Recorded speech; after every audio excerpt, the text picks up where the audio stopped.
हम कुछ भी करना चाहते हैं ना, हम तभी कर सकते हैं जब हमारे पेरेंट्स हमको सपोर्ट करेंगे। तो मैं पेरेंट्स को यही कहूँगी कि अगर आपका बच्चा कुछ भी करना चाह रहा है तो आप प्लीज़ उसको करने दें, उसकी हेल्प करें, उसको सपोर्ट करें ताकि वो कर सके। तो आप अपने बच्चों पे भरोसा करें, उनको सपोर्ट करें, इंशाल्लाह वो जो आप सोच रहे हैं उससे बेहतर आपको करके बताएंगे।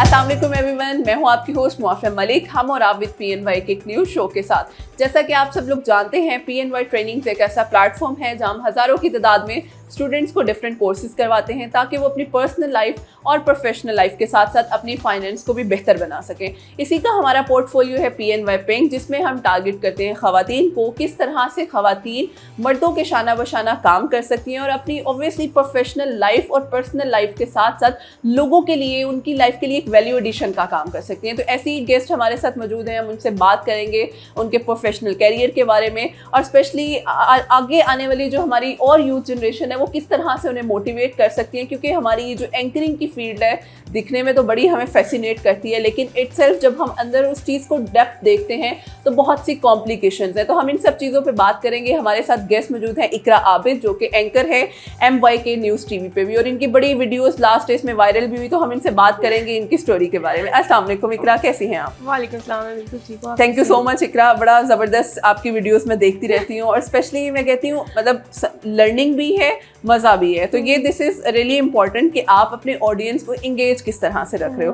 तो सबसे पहले सवाल भी मेरा इसी चीज़ से है कि जब आपने स्टार्ट किया, माशाल्लाह यू आर सो यंग अभी भी तो जब आपने स्टार्ट की थी इस चीज़ को, तो क्या कोई चैलेंजेस या वो कोई मसले हुए थे कि एक एंकर बनना है और बहुत से, क्योंकि कवरेज होगी, आपके व्यूज़ अच्छे आएंगे तो आप आगे जाके इसमें अपने आप को मेंटेन कर सकते हो, तो क्या जर्नी थी? हमारे साथ भी शुरू करें। पता है क्या होता है, एंकर बनना मुश्किल नहीं था, लेकिन जहाँ से मैं बिलोंग करती हूँ वहाँ से आना वो मेरे लिए बहुत बड़ा चैलेंज था, क्योंकि हमारा उधर काम, आपको खुद पता है कि अब एंकर अगर हो तो क्या बुरा है इसमें, कुछ भी बुरा नहीं है, लेकिन हमारे वो उधर लोग इस तरह वही कहते हैं लाने दी तो नेट पे चढ़ गई। तो ये जो सबसे बड़ा चैलेंज था ना, इसके लिए मुझे बहुत पापड़ बेलने पड़े हैं और तकरीबन इस चीज़ में आने के लिए मुझे तकरीबन 6 से 7 साल लग गए हैं कि वो मनाते एक चीज़ को। मैं अगर आज से तकरीबन 6-7 साल पहले अगर बाबा को डायरेक्ट कहती कि मुझे भी मीडिया ज्वाइन करना है या मुझे आना है, तो उन्होंने कहना था खबरदार नाम ना लेना मीडिया का। लेकिन मुझे फिर मैंने सबसे पहले टीचिंग, आपको पता है गांव में है तो टीचिंग से स्टार्ट किया। उसके बाद मैं इस्लामाबाद शिफ्ट हो गई, प्रॉपर्टी डीलिंग का काम स्टार्ट किया, थोड़ा बहुत बोलना आ गया क्योंकि मैं बहुत शाय थी, मुझे बिल्कुल भी बोलना नहीं आता था। तो और हमारा थोड़ा एक्सेंट भी इस तरह है ना कि मैं बोलती भी बड़ा अजीब थी, अभी भी वैसे ही बोलती हूँ, लेकिन ठीक हो गया था। प्रॉपर्टी डीलिंग का काम स्टार्ट किया, उसके बाद वो करके मैं दुबई चली गई, थोड़े बहुत पैसे कमाए तो मैंने कहा चलो दुबई चले जाते हैं, घूम फिर आते हैं, छोटी सी तो लाइफ है। वहाँ गई तो अब एक और बात बताती हूँ, जब मैं वहाँ गई तो लोगों ने, मेरे गांव के लोगों ने कहना शुरू कर दिया कि भाई फलाने दी थी तो भाग गई है, मतलब आबिद की बेटी भाग गई है गांव से, उसने निकाह किया और वो भाग गई है। खैर बाबा मेरे इंतहाई सपोर्टेड हैं, उन्होंने मेरी हर चीज़ में मतलब मेरा साथ दिया है। उन्होंने कहा, मैंने ये करना, उन्होंने कहा ओके बेटा डन है, करो जो तुम्हारा दिल करता है तुम करो। खैर मैं दुबई गई, वापस आई बाबा के साथ। उसके बाद फिर मैं घर बैठ गया, मैं कहा अब मैं क्या करूँ, क्योंकि मेरा ना इंटरेस्ट था कि मुझे मीडिया में आना है, मुझे अपनी एक प्रोफाइल बनानी है, मुझे फेमस होना है, मतलब लोग मुझे जानते हो। बिल्कुल। तो मैंने कहा अब मैं क्या करूँ। फिर मुझे जब मैंने पता चला मुझे कि ये इंडस्ट्री सारी ज़्यादा तो कराची में है, मैंने कहा चलो कराची तो नहीं जा सकती हूँ ना, बाबा परमिशन देंगे, मैं लाहौर चली जाती हूँ। अब लाहौर उस टाइम में मेरा इंटर कंप्लीट था, मतलब एजुकेशन नहीं थी मेरी।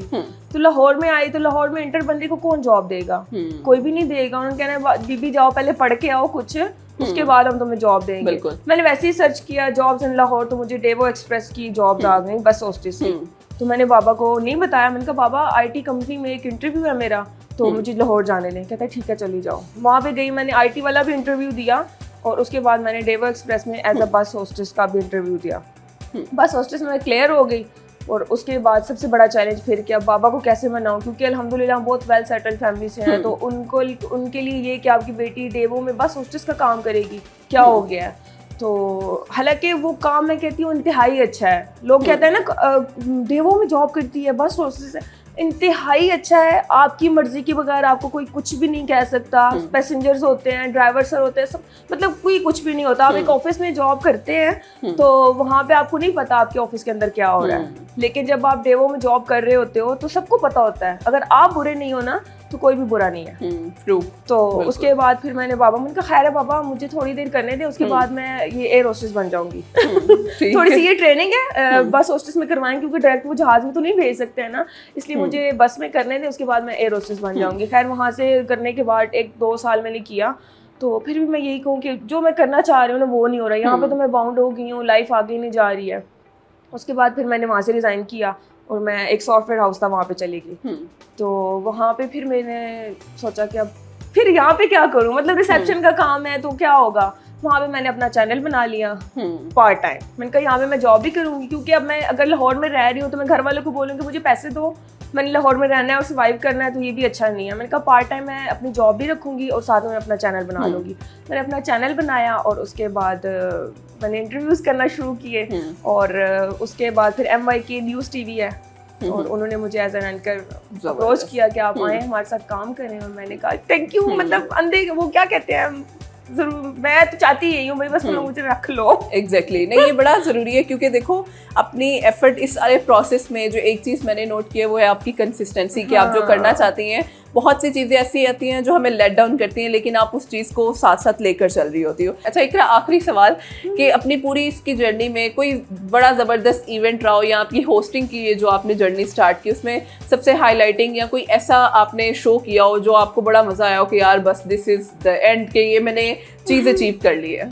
फ़नी ये हुआ था मेरे साथ कि हम ये होता है कि एंकर अगर कोई और एक स्टोरी कर रही है तो हमें भी अच्छी लग रही है तो हमें कहते हैं मैं भी कर लेती हूँ। इसी तरह हुआ कि मेरी कुछ फ्रेंड्स थी, उन्होंने एक शेर भाई का इंटरव्यू किया कि उसके पास इतने शेर हैं और मतलब वो बड़ा उसने उनको पाला हुआ है और बड़े मज़े मज़े के शेर हैं। मैंने कहा मैं भी करती हूँ, इसी बहाने शेर के साथ मतलब शेर को लाइव भी देख लूँगी। तो ये हुआ एक दिन कि हम गए, मैंने वहाँ पर जाके अपनी रिकॉर्डिंग कम्प्लीट की, और शेर उसके पास उस टाइम पे 3 थे और तीनों शेरनियाँ थी। है तो मैंने अपना सारा इंटरव्यू कंप्लीट किया। उसके बाद मुझे ना वो नाम उमैर है, वो मुझे दिखा रहे हैं कि ये देखो मेरी शेर के साथ कितनी प्यारी वीडियोस हैं। तो मैंने कहा हाय अल्लाह, ऐसे मैंने भी बनानी है वीडियोस। कहता चलो आप ना यहाँ पे बैठो, तो मैं शेर के आपके यहाँ पे बैठाता हूँ, तो हम वीडियोस बनाते हैं, आपकी भी ऐसी बन जाएंगी। मैंने कहा इसने मुझे कुछ कह दिया तो कहता कुछ भी नहीं कहेगा, टेंशन ना लो। मैंने कहा चलो ठीक है।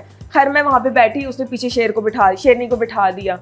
अब वो ये होता है कि शायद मैंने वो परफ्यूम वगैरह लगाया हुआ था जिसकी वजह से वो अट्रैक्ट हुआ और वो ना यहाँ पे खारिश करना शुरू किया उसने। ऐसे जैसे मतलब मुझे ना फील हो रहा था कि वो कुछ खुरच रहा है इस तरह करके ना। तो मैंने कहा ये मुझे ना ऐसे ऐसे कर रहा है। तो कहते नहीं नहीं ये कुछ भी नहीं होता, ये वैसे आपसे प्यार कर। मुझे क्या पता शेरों का ये स्टाइल हो प्यार करने का। तो खैर उसने दोबारा मैंने कहा अब वो मेरा माइक अब मुझे दे दो, अब मैं इंट्रो करती हूँ, ये थोड़ा कैची हो जाएगा कि करने गई है, शेरों का इंटरव्यू करने गई है और देखो शेर के साथ बैठ के इंटरव्यूज कर, क्योंकि किसी ने भी किया था शेर को हाथ तक नहीं लगाया था। तो मुझे यही होता है कि थोड़ा चेंज कर लूँ, थोड़ा अलग कर लूँ। तो मैंने शेर को यहाँ पे बिठा कर मैंने कहा माइक दे दो, माइक। मैंने जैसे अस्सलाम वालेकुम नाज़रीन, MYK न्यूज़ TV के साथ मैं आपके होस्ट इकरा आबिद, और यहाँ पे उसने मुझे ऐसे काटना शुरू किया और मैं कुछ समझ नहीं आ रही मैं क्या, और मैं शेरों के मुंह में हूँ, आपने वीडियो पूरी देखनी है, आपने मतलब इस तरह करके मैं ना बात कर रही हूँ और ये ऐसे वो यहाँ पे मुझे काट रहा है और मैं ये कह भी नहीं उसको कि ये काट रहा है, तो कहते नहीं काट रहा। खैर मतलब जब मेरी चीखें निकली उसके बाद मेरे प्रोड्यूसर को भी होश आया, उस जो उमैर था उसको भी होश आया कि वाकई अब कुछ गलत हो गया है। तो उन्होंने कहा निकालो इसको, खींचो इसको। और मेरे कैमरामैन बेचारे सकता ऐसे खड़े हुए कि मतलब हुआ क्या है, हम तो शेर का इंटरव्यू करें, शेर ही काट गया। खैर मुझे उन्होंने साइड पे बाहर निकाला तो मैं उधर गई। अभी फिर भी मैं उमैर को कह रही, मैंने कहा इसने मुझे काटा है, हाथ इधर रख के। तो कहते नहीं काटा। मैंने ऐसे करके ऐसे देखा, मेरा ब्लड आ रहा। मैं आपको भी वीडियो भी दिखाऊंगी। मतलब जो लोग कहते हैं ना मैंने व्यूज़ के लिए किया था और ये सब प्री प्लान था, स्क्रिप्टेड था, मेरे पास वीडियोस हैं जो ब्लीडिंग हो रही है। और उसके बाद हम गंगा राम हॉस्पिटल गए, वहाँ पे 2 इस तरह लेडी डॉक्टर्स बैठी हुई थी। तो कहती हैं क्या हुआ है इनको, तो मेरे प्रोड्यूसर कह रहे हैं शेर ने काटा है। तो कहती हैं शेर काटता नहीं है, शेर खाता है। तो ये बच फिर कैसे गई। खैर उन्होंने चेक किया, उसके बाद मेडिसिन वगैरह इंजेक्शन वगैरह लगे, तो हम दोबारा घर आए। तो ये मेरे लिए बहुत फनी था और मेरे लिए बहुत अच्छा भी था, क्योंकि उसके बाद मेरे एक पहचान बन गई, शेर वाली बाजी या शेर वाली सरकार मुझे कहते हैं इस तरह करके ना। तो लेकिन वही बात है कि टफ भी बहुत है कि आप ऐसी स्टोरीज में मतलब being anchor is a really difficult task कि आप उन चीजों को मेंटेन रखते हो। उसके बाद मैंने सांपों के साथ भी किया। आपने शायद वीडियो देखी होगी, मतलब अब सारी लड़कियां गई थी, सब एंकर ने सांप को हाथ वगैरह नहीं लगाया था, उनको पकड़ा नहीं। मैंने कहा नहीं, मैंने तो पकड़ना है इनको। You have a strong sense. हाँ, और वो कहते हैं कि आप पहले सांप को पकड़ लो, इनके साथ थोड़ा देख लो कि ये किस तरह। मैंने कहा नहीं, मैं इंट्रो कर रही होंगी, आप खुद डायरेक्ट आके मेरे ऊपर रख देना, वो जो भी निकलेगा ना नेचुरल निकलेगा। अगर आप लोगों की वो ऑडियंस हो जाके देखती है तो मैं मतलब पागल हुई थी, मुझे समझ नहीं आ रही थी मैं क्या बोल रही हूँ। उन्होंने जाके सांप रखे और मैं पता नहीं क्या कुछ बोल रही थी। It's a really difficult task to maintain these things. अच्छा इकरा, लास्टली कोई मतलब बड़ा वो आपकी माशाल्लाह एक मैं कहूँगी कि मोटिवेशनल स्टोरी भी है कि आप जहाँ से उठी, आपने इतनी एफर्ट्स के बाद और अब अपने एक नाम बनाया और उस चीज़ को मेंटेनेंस के साथ लेकर चल रही हो। इट्स रियली डिफ़िकल्ट और it's really appreciating as well कि आप मज़ीद इस चीज़ में अपने आप को आगे लेकर चलो। लेकिन ये जो आने वाले हमारे स्टूडेंट्स हैं उनको क्या मैसेज देना चाहोगी, कि वो क्या आपको लगता है कि क्या ऐसा मैसेज है जो हमारी ऑडियंस के लिए हेल्पफुल हो सकता है? स्टूडेंट्स को मैं ज़्यादा नहीं कहूँगी, मैं स्टूडेंट्स के पेरेंट्स को कहूँगी, क्योंकि हम कुछ भी करना चाहते हैं ना, हम तभी कर सकते हैं जब हमारे पेरेंट्स हमको सपोर्ट करेंगे। तो मैं पेरेंट्स को यही कहूँगी कि अगर आपका बच्चा कुछ भी करना चाह रहा है तो आप प्लीज़ उसको करने दें, उसकी हेल्प करें, उसको सपोर्ट करें ताकि वो कर सके। क्योंकि अगर आज मेरे पापा ना मुझे हिम्मत देते या मेरा साथ ना देते तो मैं कभी भी यहाँ पे बैठ के बातें ना कर रही होती। उन्होंने मेरा साथ दिया, उन्होंने वो भूल गए कि उन्होंने मतलब लोग क्या कहेंगे, लोगों ने क्या कुछ कहा, बट उन्होंने कहा नहीं, इकरा को मैंने बेटा बोला है, इकरा मेरा बेटा है तो ये करके दिखाएगा, और मैंने किया है। तो आप अपने बच्चों पे भरोसा करें, उनको सपोर्ट करें, इंशाल्लाह वो जो आप सोच रहे हैं उससे बेहतर आपको करके बिल्कुल बेशक। Thank you so much Iqra once again, and thank you so much all of you. और इंशाल्लाह हम फिर हाजिर होंगे एक न्यू इंटरेक्टिव सेशन के साथ। हमें इजाज़त दीजिएगा। अल्लाह।